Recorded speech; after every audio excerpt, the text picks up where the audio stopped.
Assalamualaikum warahmatullahi wabarakatuh. Apa khabar semua? Saya doakan semoga kalian sihat walafiat walau di mana pun kalian berada. Baik, saya masih lagi di pejabat. Sekarang dah pukul dah menghampiri isyak. Belum lagi. Dah menghampiri. You sudah sembahyang maghrib belum? Saya masih belum sembahyang, hampir terlupa dah lalai dengan dunia. Minta maaf Astaghfirullahalazim. Saya izin untuk menunaikan solat Jumaat. Solat Jumaat tu esok. Solat maghrib. Baik, hari ni ada progres sikit. Saya dah berhubung dengan seorang rakan yang bekerja di immigration, dan juga saya berhubung dengan satu NGO, wakil daripada NGO yang salah satunya saya hubungi untuk bertanyakan hal bantuan ataupun pertolongan yang mungkin boleh diberikan kepada Kak Satirah. Baik, ini jawapan dia dan saya faham dan saya perlu kongsikan anda semua. Kita sambung lepas ni.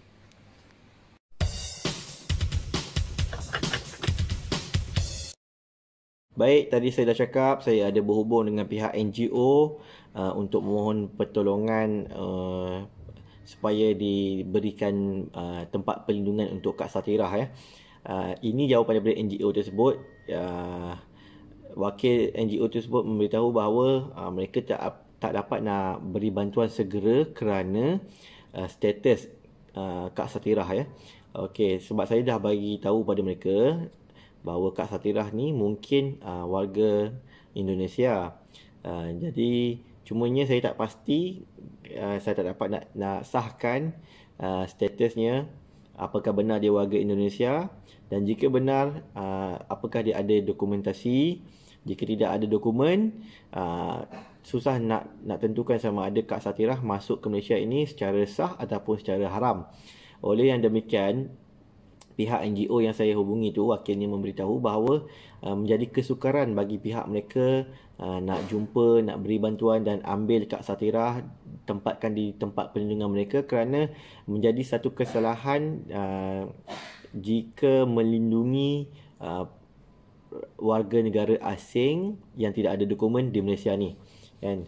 Sama ada masuk secara sah ataupun tidak, jika tidak ada dokumen maka menjadi satu kesalahan lah. Bukan hanya pada NGO tersebut, kepada sesiapa pun, sama ada individu ataupun pertubuhan, maka tidak bolehlah mereka nak jumpa, ambil, nak hantarkan di tempat perlindungan. Okey, jadi ini dah menjawab sedikit sebanyaklah persoalan saya kenapa NGO yang saya hubungi sebelum ini banyak yang lambat reply. Mungkin kerana mereka faham mereka perlu teliti dulu dari sudut undang-undang dan juga SOP sama ada dibenarkan ataupun tidak. Baik, selesai dekat situ. Sekarang ni apa yang saya boleh buat? Saya telah mendapat nasihat daripada rakan saya yang bekerja di Jabatan Immigration Malaysia. Okay, dia memberitahu bahawa bagi pihak immigration begini saja.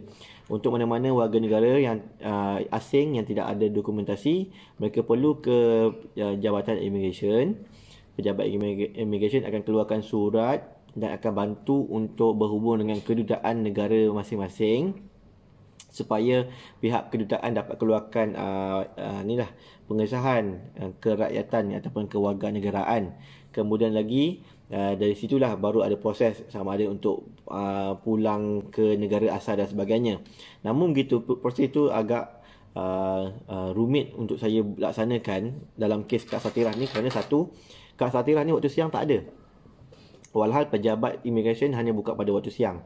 Jadi saya nak cari dia kat mana waktu siang kan. Saya hanya dapat jumpa dia waktu malam. Dan kalau nak bercakap dengan dia pun, dia macam masih lagi takut-takut dengan saya, masih lagi tak mahu berbual panjang tau. Jadi kita kena jaga. Sebab saya pernah, sebelum ni saya dah pernah nak cakap lebih sikit dengan dia, bertanya lebih soalan, dia dah jadi macam tak selesa.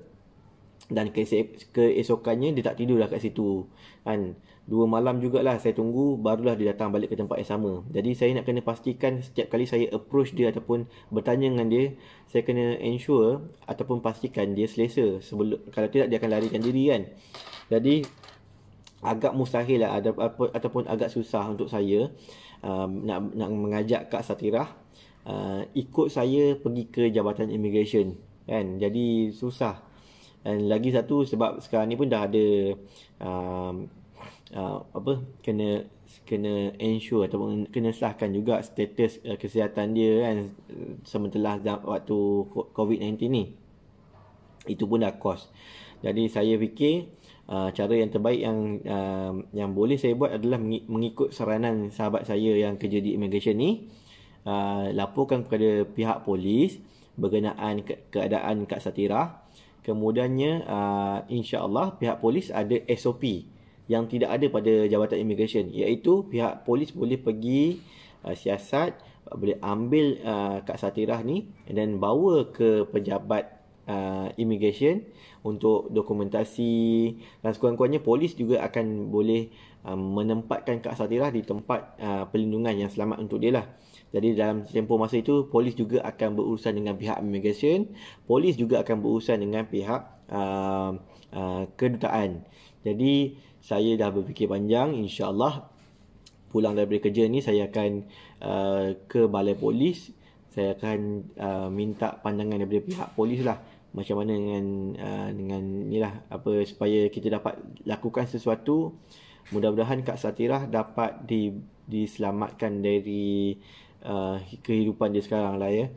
Walaupun dia mungkin dia tak meminta kan, memang dia tak minta sedekah, dia tak minta siapa-siapa tolong dia.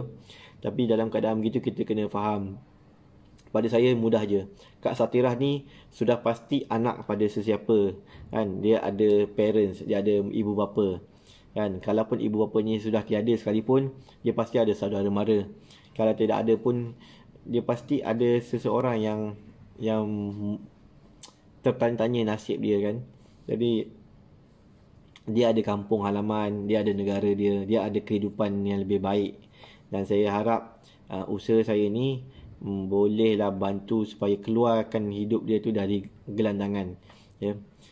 Saya tak sanggup lah nak tengok lagi kan. Dalam tempoh hampir 3 tahun ni saya pernah tengok dia basah kuyup, pernah tidur dan basah kuyup dekat lantai tu pernah.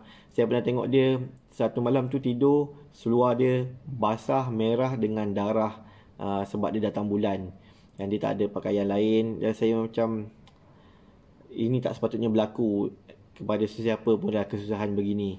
Jadi Allah nak uji tau. Bila tengok macam ni, apa yang kita nak buat?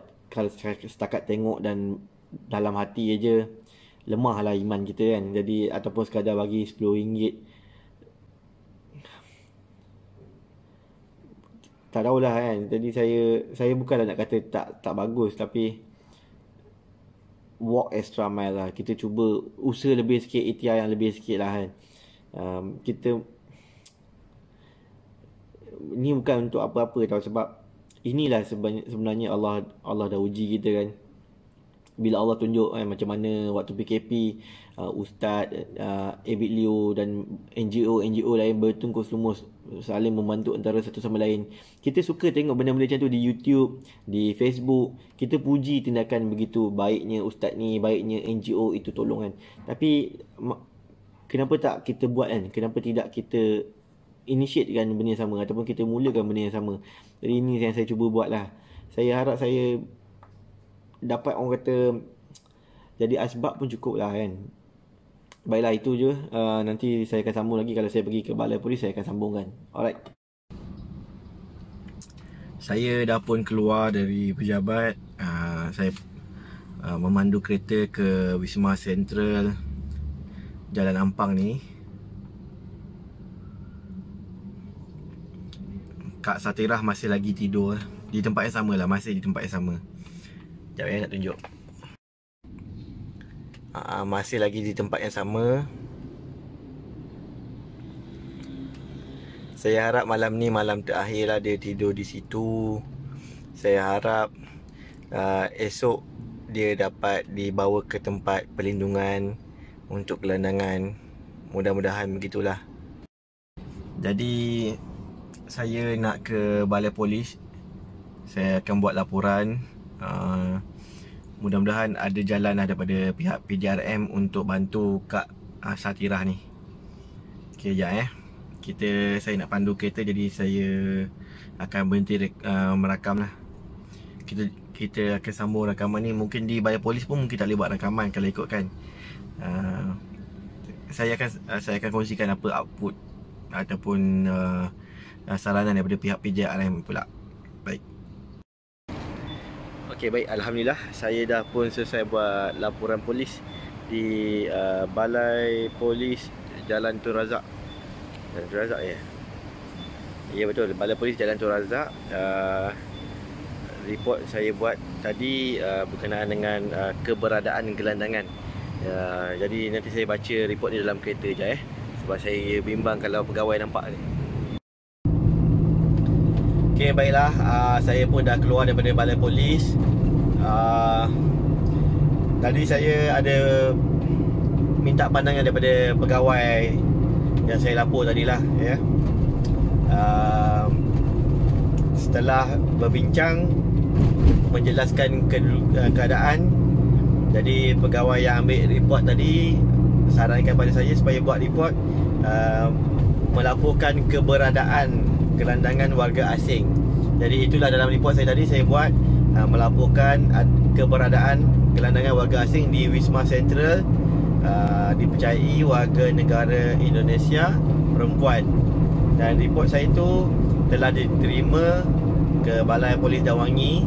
Walaupun saya buat di Jalan Tun Razak, tapi sebab Balai Polis Jalan Tun Razak ni dia bawa IPD Dawangi. Dan menurut kata pegawai tadi, dia bagi tahu saya report ni pun dah sah lah kalau nak bawa ke pihak DBKL, kerana pihak DBKL juga boleh bantu gelandangan. Jadi saya tengok macam mana. Mungkin esok saya akan cuba berhubung sebab saya ada kawan di DBKL. Mungkin minta pandangan dia bagaimana yang patut saya rujuk dan sebagainya, dan saya akan buat laporan ke DBKL pula lah. Niat saya satu, saya haraplah dengan usaha ini, ikhtiar ini, semoga dapat bantulah Kak Satirah tu ada orang yang boleh bantu tempatkan dia di tempat perlindungan untuk gelandangan, dapat tolonglah dapat tolong uruskan, semoga dapat dimaklumkan keadaan dia pada pihak kedutaan Indonesia, dan juga dapat diuruskan, semoga dia dapat balik ke kampung lah, di kampung halamannya di Indonesia. Sebab saya tahu saya tak mampu nak tolong macam tu. Saya tak boleh nak, saya tak ada in my power, saya tidak mampu nak tolong lebih daripada apa yang saya mampu buat sekarang ya. Sebab kalau saya nak tolong dia, bawa dia pergi ke mana-mana, ada banyak undang-undang yang saya perlu faham sebelum saya buat macam tu kan. Seperti mana akta, seperti melindungi orang yang tidak ada dokumen dan sebagainya. Jadi saya perlu elakkan saya sendiri pula dalam niat-niat baik, tiba-tiba saya langgar undang-undang. Jadi saya tak boleh buat macam tu lah. Tapi kalau mengikut cara yang saya buat ini sekarang, itu lunas yang betul. Saya perlu laporkan pada pihak polis, dan insyaAllah daripada itu, rentetan itu, saya boleh lapor kepada DBKL. Mungkin saya boleh rujuk balik dengan pihak immigration dan sebagainya. Baik, terima kasih kerana menonton. Kita sama-sama doakan moga usaha ini berhasil lah ya. Ini dah malam yang ke berapa dah? 8 9. Dan saya harap tidak lagi berterusan lah saya buat ni. Mudah-mudahan selesai lah untuk Kak Satirah. Baik, terima kasih. Assalamualaikum warahmatullahi wabarakatuh. Terima kasih kerana menonton video ini. Anda boleh tekan button subscribe di sini, dan anda boleh tonton video seterusnya di sini. So, jumpa anda di video seterusnya.